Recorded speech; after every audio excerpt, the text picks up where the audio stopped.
que quand je fais pas de sexe pendant 3-4 jours, alors du sexe solo, je parle, hein, masturbation, orgasme, etc., je suis pas bien.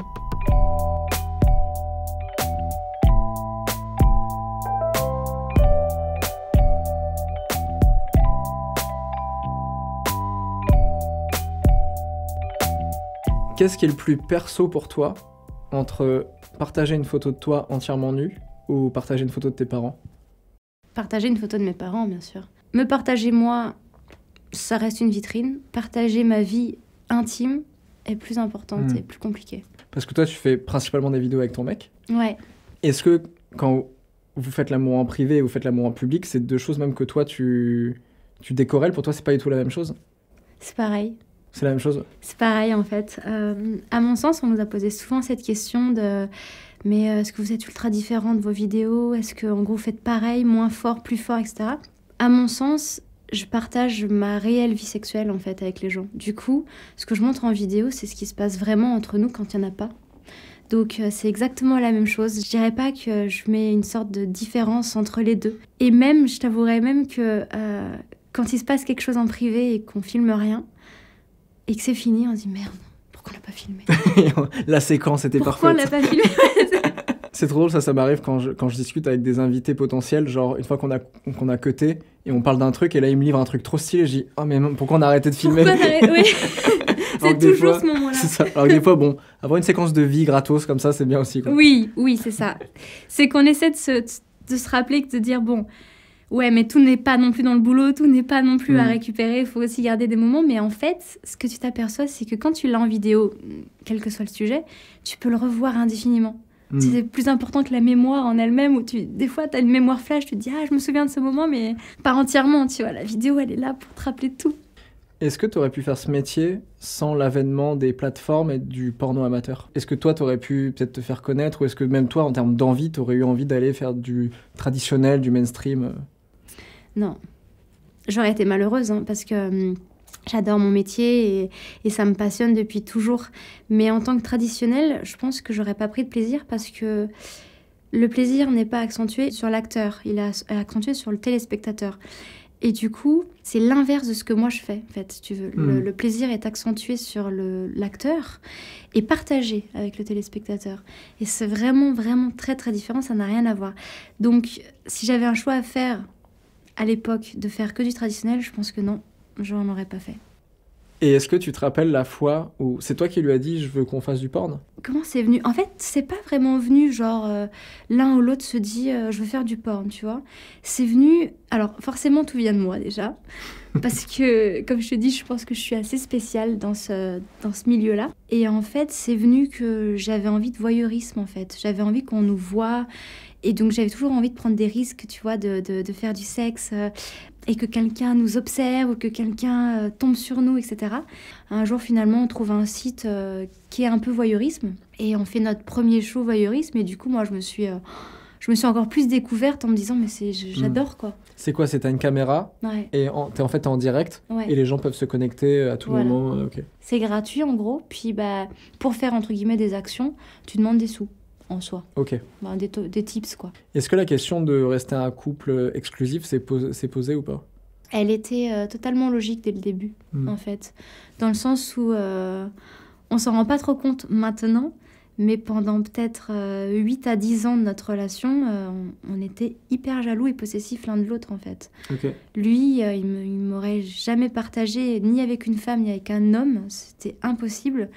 Et moi, j'étais ultra jalouse de me dire qu'il puisse donner du bien à une autre fille, en fait. Donc, il y avait quand même ce truc de dire, on partage avec les gens, mais notre relation à nous. Ah ouais.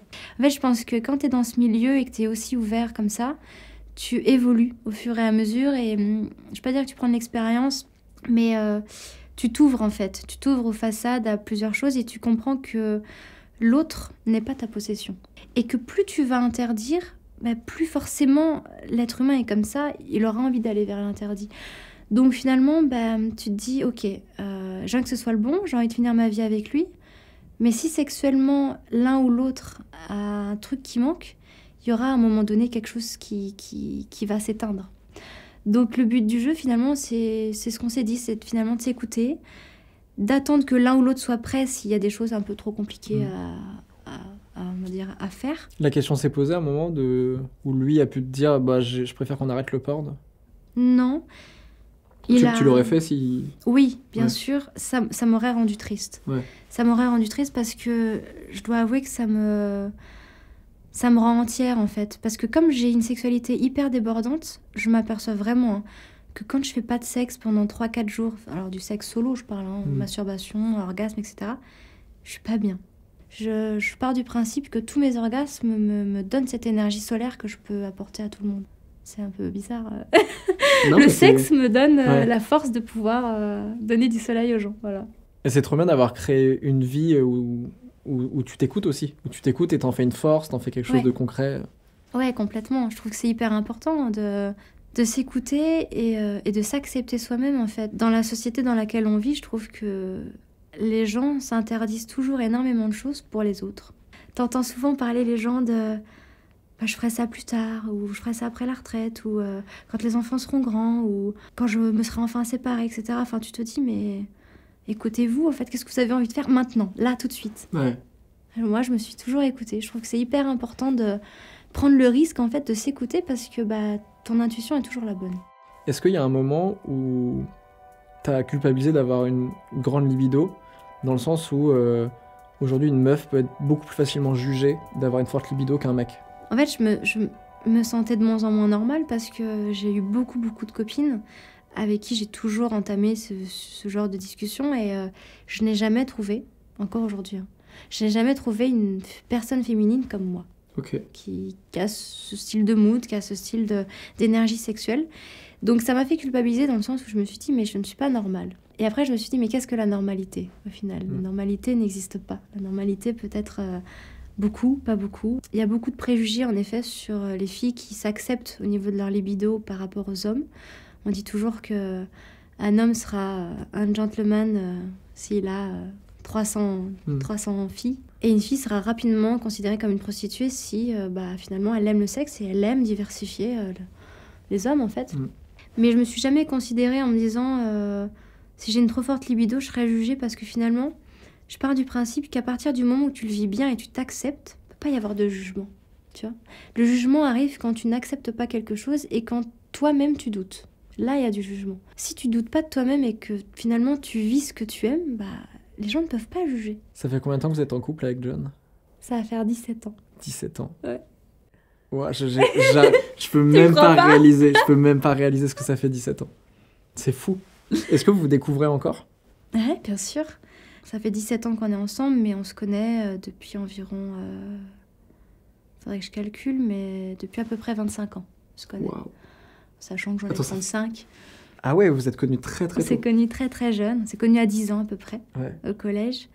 Et si tu veux, en fait, dans une relation, au bout de 17 ans, tu comprends quand tes grands-parents t'expliquent leur relation de 50, 60 ans, tu vois, que la relation, elle bouge au fur et à mesure des années. Au début, t'as la relation de la possession, ce qu'on a vécu du coup, la possessivité, le fait que l'autre t'appartienne. Ensuite, tu as l'acceptation de la séparation de biens, je dirais. Enfin, la séparation, tu vois, de chacun est soi, chacun est comme il est.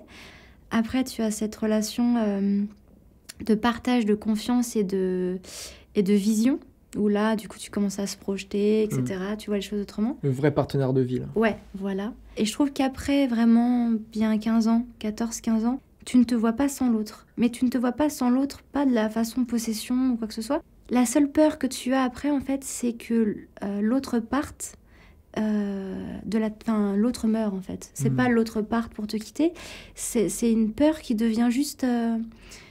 tu es tellement attaché, tu as tellement passé d'étapes et d'expériences et de temps avec l'autre personne que toutes les peurs normales que tu as dans une relation qui débute, tu ne les as plus. Tu as juste l'espoir, en fait, de te dire que tu vas pouvoir finir ta vie avec et que l'un et l'autre ne va pas partir à cause de la santé ou quelque chose. Tu penses souvent à ça? Ouais, je pense souvent à ça parce qu'on n'a pas des santé formidables.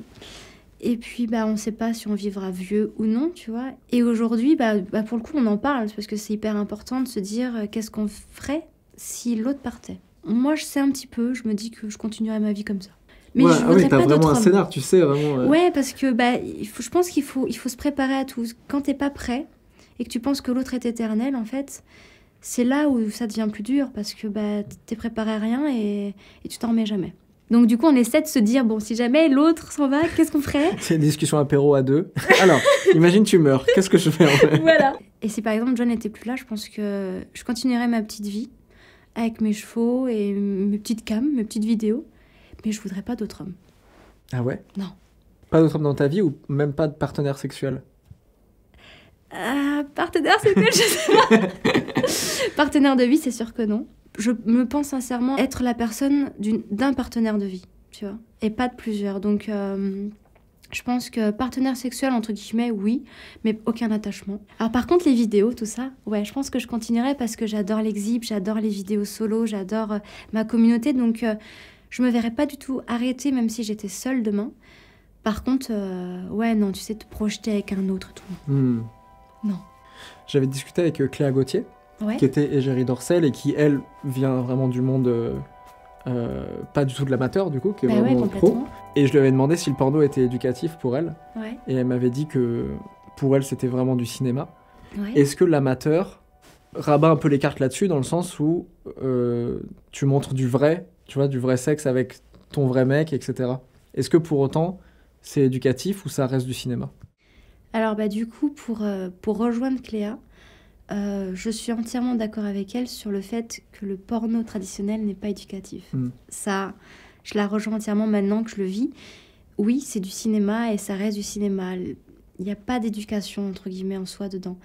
Par contre, là où je peux la contredire, parce que pour le coup on vient pas du même milieu, c'est entièrement normal, c'est que pour moi le porno amateur est complètement éducatif, dans le sens où il apprend énormément de choses à la jeune génération, parce qu'il y a de plus en plus de vrais couples qui ont envie de se montrer et qui ont envie de faire des vidéos ensemble. Du coup, le partage n'est pas du tout le même en fait, le partage va être réel, va être vrai, on va s'immiscer un peu dans la vie des gens, et voir ce qu'ils y font, et découvrir aussi des choses sur le corps de la femme. En fait, si tu veux, ce qu'on ne peut pas découvrir dans le porno traditionnel, c'est le réel plaisir féminin et comment s'en occuper. Ouais. Tu vois? Ah ben moi, je suis un enfant du porno, D'accord. dans le sens où vraiment mon éducation sexuelle, adolescence, est faite au début d'Internet avec Ouais. le porno. Et en effet, c'est clairement pas dans le porno que j'ai appris à donner du plaisir à une femme, en fait. Bah ouais. En fait, tous les trucs, toutes les positions Ouais. étaient faites déjà pour qu'on voit le plaisir. Donc en Bien fait, ils sûr. inventaient des positions aussi qui n'existaient pas dans la sexualité. Ouais. Et puis surtout, en fait, tu voyais des meufs qui hurlaient de plaisir sur le moindre truc. Tu vois. Oui. Et moi, j'arrivais dans ma sexualité, je faisais ça, ok, non, ça ne Ça marche ne pas. marche pas. Exactement. Ouais. Et je trouve que l'amateur, en effet, ouais, toi, tu sens une responsabilité peut-être Il plus y a de... un fossé. Il y a un fossé. Moi, depuis très longtemps que je fais ça maintenant, en fait, je m'aperçois que je vais pas dire éduquée, je ne suis pas non plus une maîtresse, mais j'ai énormément aidé de couples, de femmes, d'hommes. Et ça m'a aidé également parce que tu vois, quand j'ai commencé ça il y a 10 ans, moi, je savais me frotter, je savais jouer, etc., mais je ne savais pas ce que c'était le clitoris. Ok. Il y a 10 ans encore, je ne savais pas. Je savais pas ce que c'était, où est-ce que c'était, qu'est-ce que c'était. On t'a déjà proposé de faire une radio libre Ouais. pour répondre à un truc de standard où tu réponds aux questions sexo des gens et tout? Ouais, Tu serais complètement. trop forte dedans. Ouais, c'est vraiment quelque chose qui me passionne aussi, tu vois, en plus du sexe. Si par exemple demain, pour X raison, je pouvais plus faire de sexe, santé, maladie, j'en sais rien.